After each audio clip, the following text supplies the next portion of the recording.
Hello दोस्तों, नमस्कार। अभी हम बात करने वाले एक्सिया लाइफ केयर लिमिटेड शेयर की, इससे संबंधित एक बहुत ही बड़ी न्यूज़ निकल के आई है और इसी न्यूज़ के कारण है 14 अगस्त को उसमें मार्केट में लगभग 3-3.5% की इसमें गिरावट देखी गई है और ये गिरकर ₹1.64 के आसपास बंद हुआ है। तो इसी न्यूज़ को हम देखने वाले हैं। वो न्यूज़ ऐसी है जो कि फाइनेंस से इससे संबंधित है और उसी न्यूज़ को हम डिटेल से देखने वाले हैं और जानने वाले हैं कि उस न्यूज़ का क्या आगे भी प्रभाव रह सकता है क्या, और ये जो गिरावट इसमें दिखाई दे रही है 3.5% का, क्या ये जब मार्केट कल खुलेगा तो उसमें भी इसमें गिरावट देखी जा सकती है क्या।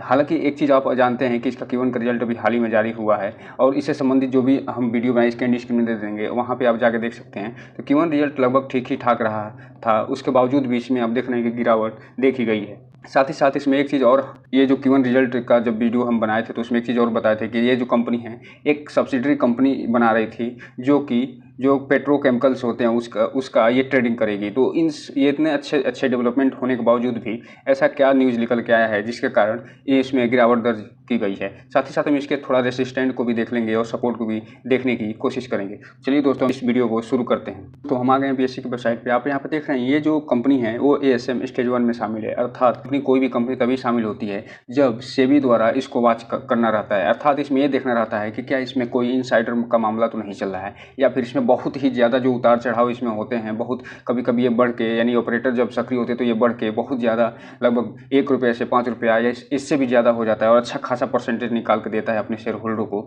तो और इसके अलावा कभी इसमें जब ऑपरेटर सक्रिय होता है तो इसमें अच्छी खासी गिरावट भी देखने को मिलती है। तो यही कारण है कि इसको ASM लिस्ट स्टेज 1 में डाला गया है और इस पे सेबी निगरानी रखी हुई है। तो थोड़ा चलते हैं, इसका जो पिछला सेशन जब बीता है उसमें देखना कि कितनी ट्रेडिंग हुई है और उसके बाद हम सीधा इसके न्यूज़ के बारे में देखेंगे। तो दोस्तों, आप यहाँ पर देख रहे हैं जब 14 अगस्त को मार्केट खुला था उस समय लगभग इसमें 56 लाख शेयर की ट्रेडिंग हुई थी और 56 के 56 लाख सारे जो शेयर थे वो डिलीवरी के रूप में उठा लिए गए थे। अर्थात इसमें 100% पूरी डिलीवरी उठाई जा रही है। आने वाले समय में आप देखेंगे कि ऑपरेटर फिर से सक्रिय होने वाले हैं, क्योंकि एक तो ये पेनी शेयर है जिसका प्राइस लगभग ₹1.60 के आसपास है। तो ये मान के चलिए इसमें रिटेल इन्वेस्टर हमेशा फंसते रहेंगे और ऑपरेटर जब तक इसका बढ़िया रिजल्ट नहीं आ जाता, प्रमोटर इसमें अपनी अच्छी खासी होल्डिंग नहीं बना कर लेके चले जाते, तब तक इसमें ऑपरेटर सक्रिय रहेंगे और प्रॉफिट लेके जाते रहेंगे और रिटेल इन्वेस्टर इसमें लगातार फंसते रहेंगे। तो ये सब मामला देखने को मिलेगा और जो है रिटेल इन्वेस्टरों को कभी बहुत ज़्यादा फ़ायदा ये दिला सकता है तो कभी ये नुकसान, अर्थात ये एक जुए की तरह काम करेगा। तो चलिए, तो आप यहाँ पर देख रहे हैं जो न्यूज़ निकल के आया है वो 14 तारीख को ही न्यूज़ निकल के आया है। इसमें बताया गया है कि एक बोर्ड मीटिंग की गई है और उस बोर्ड मीटिंग में क्या निर्णय लिया गया है उसको हम चलिए देखने वाले हैं। दोस्तों, आप यहाँ पर देख रहे हैं ये जो 14 तारीख का डेट पड़ा हुआ है और यही न्यूज़ जो है निकल के आई है। इसमें एक बोर्ड मीटिंग हुई है और उस बोर्ड मीटिंग की अगर हम बात करें तो इसमें बताया गया है कि इस बोर्ड मीटिंग में क्या हुआ है। ये जो बोर्ड मीटिंग ये रखी गई थी, ये 14 तारीख को रखी गई थी और ये 6:30 बजे से लेकर 7:30 बजे तक चला। इसमें इसका जो मेन पॉइंट था वो ये था कि ये जो considered taken note of the resignation of Manoj Sahu, जो एक मनोज साहू साहब थे जो कि स्टैट्यूटरी ऑडिटर थे, वो जो है इसको रिजाइन कर दिए हैं 14 तारीख को। उसी के संबंध में ये एक बोर्ड मीटिंग अचानक बुलाई गई थी, क्योंकि ये जो रिजिग्नेशन हुआ है आप देख रहे हैं कि सीधा Q1 के रिजल्ट के जस्ट बाद हुआ है। अर्थात इसमें एक चीज़ सामने ये निकल के आ रही है कि Q1 रिजल्ट के बाद जस्ट अगर कोई स्टैट्यूटरी ऑडिटर अगर इस्तीफा देता है तो ये मान के चलिए इसमें कुछ न कुछ ऐसी संभावना बन रही है जो कि एक आगे चल के कंसर्निंग साबित हो सकती है।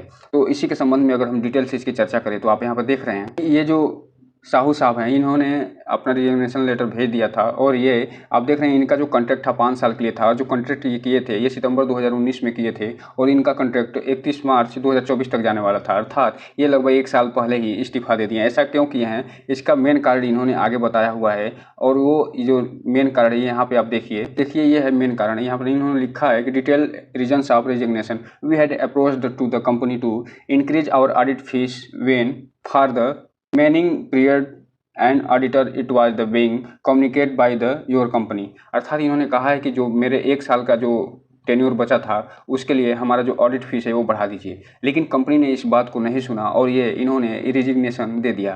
तो ये इन्होंने ये कारण बताया हुआ है कि आखिर में ये जो साहू साहब हैं इन्होंने क्यों इस्तीफा दिया। तो इसका मेन कारण ये था कि इन्होंने जो है पैसे के लिए बोला था कि मेरा पैसा बढ़ा दीजिए, मेरा तनख्वाह बढ़ा दीजिए, जो जिस पे कॉन्ट्रैक्ट हुआ है उस कॉन्ट्रैक्ट से बाहर जाके काम कर रहे थे और इसी कारण इन्होंने इस्तीफ़ा दे दिया क्योंकि कंपनी ने पैसा नहीं बढ़ाया।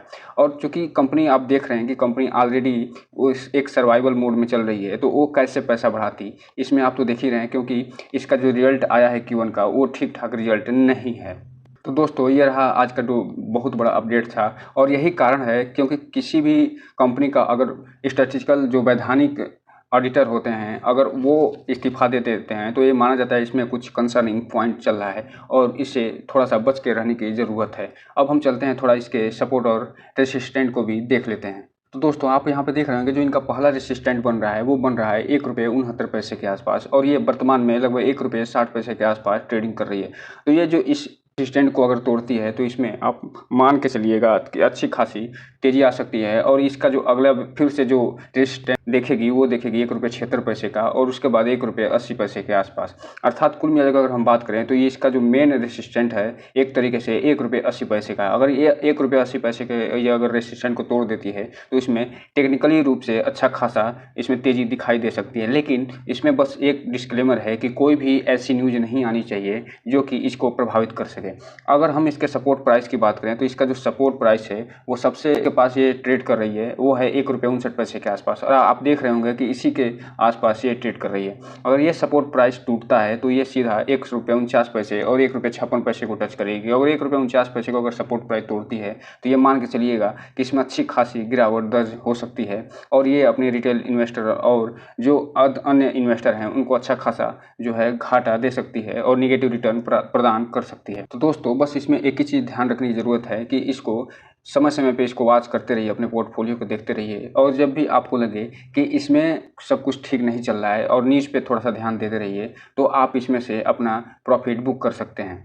लेकिन इसमें एक चीज़ और ध्यान रखिएगा, अगर कोई भी नया इन्वेस्टमेंट करने से पहले अपने वित्तीय सलाहकार से संपर्क जरूर करें और इसका फंडामेंटल के साथ साथ इसका जो भी बिजनेस मॉडल है और इससे संबंधित सारी चीज़ें को बढ़िया से जांचने के बाद ही कोई भी इन्वेस्टमेंट लेने का प्रयास करें। हालांकि एक चीज़ और ध्यान रखिएगा इसमें कि उतना ही पैसा इन्वेस्ट करें जिसके जाने के बाद आपको नुकसान ज़्यादा से ज़्यादा न उठाना पड़े, क्योंकि ये एक पेनी स्टॉक है। आप जानते हैं कि पेनी स्टॉक में सबसे बड़ी जो कमी होती है वो ये होती है कि ये जितनी तेज़ गति से ऊपर जाते हैं उसी तेज़ गति से ये नीचे भी आते हैं। अर्थात अगर ₹1 का ये ₹10 जाने की क्षमता रखता है तो ₹1 ये 0 होने की जाने की भी क्षमता रखता है। तो इन सब चीज़ों को ध्यान में रखते हुए आप किसी भी इन्वेस्टमेंट के लिए आगे बढ़ें और जब भी कोई भी इन्वेस्टमेंट करना हो तो उससे पहले इसका फंडामेंटल के साथ साथ अपना वित्तीय सलाहकार से भी संपर्क जरूर करें। तो दोस्तों ये रहा आज का वीडियो। इस चैनल को लाइक करें, सब्सक्राइब करें तो बिल्कुल ना भूलें ताकि जो नए वीडियो के अपडेट्स हैं वो आपको समय समय पर मिलती रहे। जय हिंद दोस्तों।